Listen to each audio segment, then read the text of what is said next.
My name is Elsa Quezada. I'm the Executive Director of the Central Coast Center for Independent Living. It's a disability rights organization. I've been with them since 1988. Not as director, but I came from LA actually. I was born and raised in Watsonville, but I came to work for this organization. My interest was in expanding the independent living services that the center provided to the Latino community, to provide bilingual, bicultural services.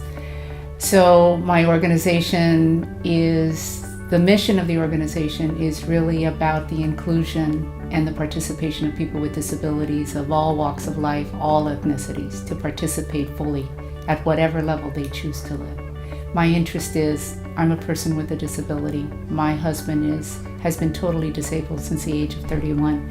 So our work and my work is our life. It's not a job, it is just a part of life, as disability is.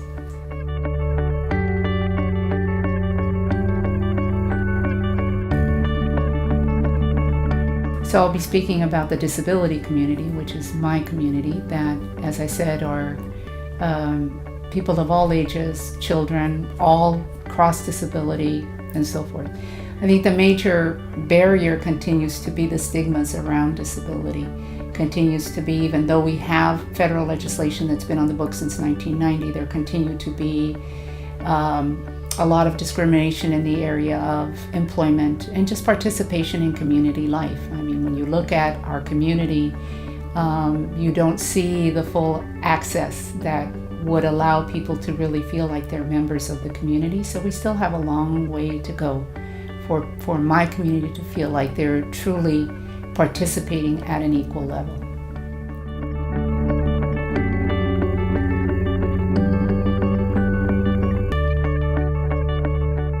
Community engagement, community engagement, community engagement. Sitting and having conversations with people. That is the only way that you can begin to make any change. Of course, there's other avenues, the systems change, the public policy changes that I'm involved in, that we're involved in, but it begins with the people. It begins with the voters. It begins with the members of our community. Taking ownership of what the problems are, and also understanding that many of those solutions are within their power. And most people, once they understand that there's support for doing that, they will get engaged, but they just sometimes need to be asked and feel like, well, come and join us, and we will work together to solve whatever that issue is. I think it's, again, the engagement and making people aware of what the issues are and how they can get engaged, and really starting with baby steps, because if you can just break it down to where people feel like they have a success, then they'll be willing to take on the next challenge or the next issue. But it can't be so massive, because no one would be able to undertake that.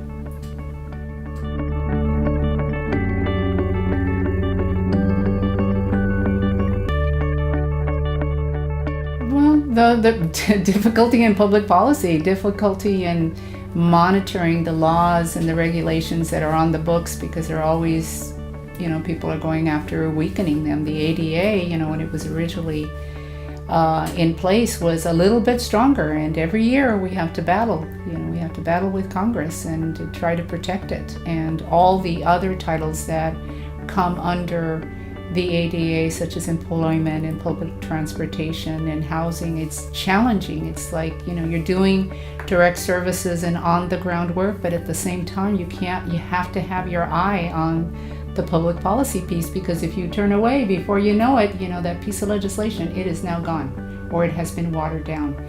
I've had many opportunities from just other leaders in the movement, learning from their experience, and hopefully taking what I've learned and being able to mentor, whether it's been my own staff. I've hired a lot of young people. I hire a lot of people from CSUMB, some with disabilities, others not. And some of those students that came to us, many of them were like social work, and so that's kind of what they had in mind, sort of the mentality of doing social work. Nothing wrong with it. Very different, though, from the perspective of independent living that has a philosophy of consumer control, consumer decision, and taking charge of your own life. So to me, it's just really being able to see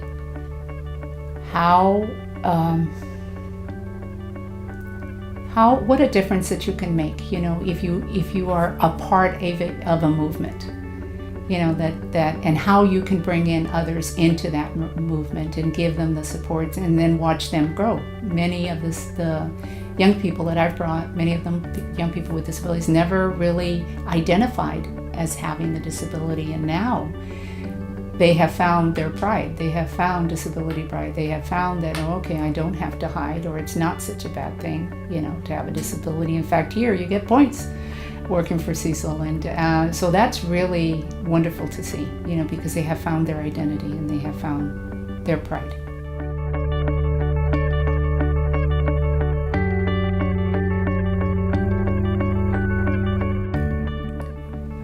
That they get engaged, that they not only continue to do the community engagement and organizing that needs to happen in all communities, but that they also get involved in the public policy piece. That they, I use the word infiltrate, and that's what it is, infiltrate the systems, because often that's the only way you can change the systems. And if you can get inside of the system, then you can slowly make some of those changes that need to happen.